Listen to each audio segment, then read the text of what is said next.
चुका है। आपने देखा है, एक बयान में भूल गया है, वो एक बयान दे रहा है उधर सत्यपाल मलिक गवर्नर, बोलता है वो क्या नाम उसका क्या है भूल चुका है। आपने देखा है, एक बयान में भूल गया है, वो एक बयान दे रहा है उधर सत्यपाल मलिक गवर्नर, बोलता है वो क्या नाम उसका क्या है भूल गया। पागल है, इसको मेंटली इसको उठा के जेल में बंद करना चाहिए। 40 जवान जो हमारे जम्मू कश्मीर में सीआरपीएफ के हमारे शहीद हुए हैं, उसका जिम्मेवार सिर्फ सत्यपाल मलिक। पर ये कहना चाहता हूं, जितना भी हमारे 40 जवान जो जम्मू कश्मीर में जो शहीद हुए हैं, सबसे बड़ा हाथ जो है इसका गवर्नर साहब का था, जो सत्यपाल मलिक था। हाँ, इसका हाथ था। ये कुर्सी पर बैठा हुआ है, जम्मू कश्मीर की कुर्सी पर। अगर ये जम्मू कश्मीर का गवर्नर था तो उस दौरान 40 जवान शहीद, अगर ये जम्मू कश्मीर का गवर्नर था तो उस दौरान 40 जवान शहीद कैसे हुए?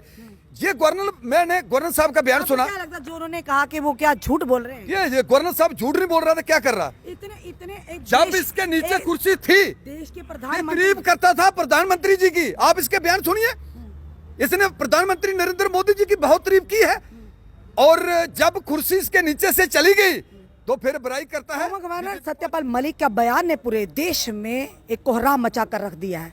अब इसी को लेकर बाबा चंचल जी का क्या कहना है कि जब हमारी सत्यपाल मलिक जी से फोन लाइन पर बात हुई थी, उन्होंने कहा था कि जब हमारे 40 जवान शहीद हुए थे पुलवामा टेरर अटैक में, जब उन्होंने एयरक्राफ्ट मांगा था तो नहीं दिया गया, तो मैंने माननीय प्रधानमंत्री जी से कहा था कि हमारी गलती है, तो उन्होंने कहा तुम इस मुद्दे पर चुप रहो। क्या कहेंगे आप इस तरह का बयान को? मैं इस मौके पर यह कहना चाहता हूं, जितना भी हमारे 40 जवान जो जम्मू कश्मीर में जो शहीद हुए हैं, सबसे बड़ा हाथ जो है इसका गवर्नर साहब का था, जो सत्यपाल मलिक था। हाँ, इसका हाथ था। ये कुर्सी पर बैठा हुआ है, जम्मू कश्मीर की कुर्सी पर गवर्नर बन के बैठा हुआ है। अगर एक गवर्नर जम्मू कश्मीर का था, जम्मू कश्मीर की पूरी पावर इस गवर्नर साहब के हाथ में थी, जो सत्यपाल मलिक गवर्नर था।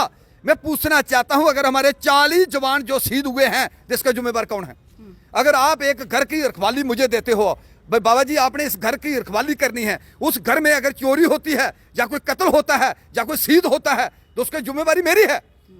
अगर ये जम्मू कश्मीर का गवर्नर था तो उस दौरान 40 जवान शहीद कैसे हुए? ये मैंने गवर्नर साहब का बयान सुना। क्या लगता है जो उन्होंने कहा कि वो क्या झूठ बोल रहे हैं? ये गवर्नर साहब झूठ नहीं बोल रहा था, क्या कर रहा? जब इसके नीचे कुर्सी थी, देश के तारीफ करता था प्रधानमंत्री जी की। आप इसके बयान सुनिए, इसने प्रधानमंत्री नरेंद्र मोदी जी की बहुत तारीफ की है, और जब कुर्सी इसके नीचे से चली गई तो फिर बुराई करता है बीजेपी पार्टी की। और देश के प्रधानमंत्री जी के ऊपर इस तरह का सवाल उठाना कोई मजाक नहीं है। कोई पागल हो चुका है। आपने देखा है, एक बयान में भूल गया है, वो एक बयान दे रहा है उधर सत्यपाल मलिक गवर्नर, बोलता है वो क्या नाम उसका क्या है भूल गया। पागल है, इसको मेंटली इसको उठा के जेल में बंद करना चाहिए। 40 जवान जो हमारे जम्मू कश्मीर में सीआरपीएफ के हमारे शहीद हुए हैं, उसका जिम्मेवार सिर्फ सत्यपाल मलिक गवर्नर था। वो तो कहते हैं मैं किसी से डरता नहीं हूँ। वो डरेगा नहीं, मैं उसके बाप को भी डराऊंगा। क्यों नहीं डरेगा? हमारे 40 जवान शहीद हो चुके हैं जम्मू कश्मीर में। ये कुर्सी पर बैठ के क्या कर रहा था? पूरी पावर जम्मू कश्मीर की इसके हाथ में थी। अगर हमारे जवानों को खतरा था, इस गवर्नर को पता था, तो पहले कुर्सी में बैठ के दूध पी रहा था। क्यों नहीं हमारे जवानों को रोका? इसने हमारे जवानों को रोकना था। अगर गवर्नर साहब को पहले ही पता था तो इसने रोकना चाहिए था। हमारे जवान जो शहीद हुए हैं, उसका जिम्मेवार ये गवर्नर है। बाबा चंचल साफ तौर पर कह रहे हैं कि कहीं ना कहीं हमारे 40 जवानों की शहादत का जिम्मेदार सत्यपाल मलिक गवर्नर है, क्योंकि उन्होंने सवाल उठाया। उन्होंने कहा कि जब एयरक्राफ्ट की मांग की थी सीआरपीएफ के उस ट्रुप के लिए, यानी जो कॉन्वाई थी, वो उन्हें नहीं दी गई, और जब पुलवामा टेरर अटैक हुआ तो उस समय मैंने माननीय प्रधानमंत्री को फ़ोन किया और कहा कि हमारी गलती की वजह से हमारे 40 वीर जवान वीर गति को प्राप्त हुए हैं। तो उन्होंने कहा इस पर चुप्पी साधी है, तुम चुप रहो।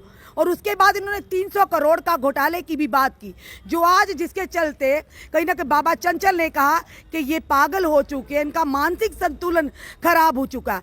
अब इसमें कितना सच है कितना नहीं, ये फिलहाल मैटर ऑफ इन्वेस्टिगेशन रहेगा, पर आरोप प्रति आरोप का सिलसिला जारी है। एक जम्मू कश्मीर के फार्मर गवर्नर होने के नाते आज लोग भी यही सवाल उठा रहे हैं सत्यपाल मलिक जी से, अगर वाकई इस तरह की गतिविधियां हो रही थी, आपने अपने पद से इस्तीफा क्यों नहीं दिया, आपने अपनी कुर्सी क्यों नहीं छोड़ी? आज ये सवाल उन पर भी हो रहे हैं।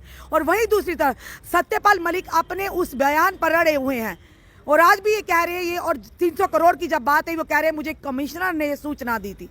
तो ये बड़े से खुलासे जो भी होने बाकी हैं, अब देखना ये है कि सत्यपाल मलिक जी अपने बयानों पर अटल रहते हैं या ये कहेंगे कि अपने बयानों से कहीं ना कहीं फेर बदलते हैं। फिलहाल बाबा चंचल ने साफ तौर पर कहा है कि मैं कहता हूं कि सत्यपाल मलिक जी का दिमागी तवाजुन खराब हो चुका है, पर एक देश के प्रधानमंत्री के लिए इस तरह का बयान देना, उनके ऊपर इस तरह से उन्हें अलर्ज करना, क्या लगता है कि छोटी मोटी बात है?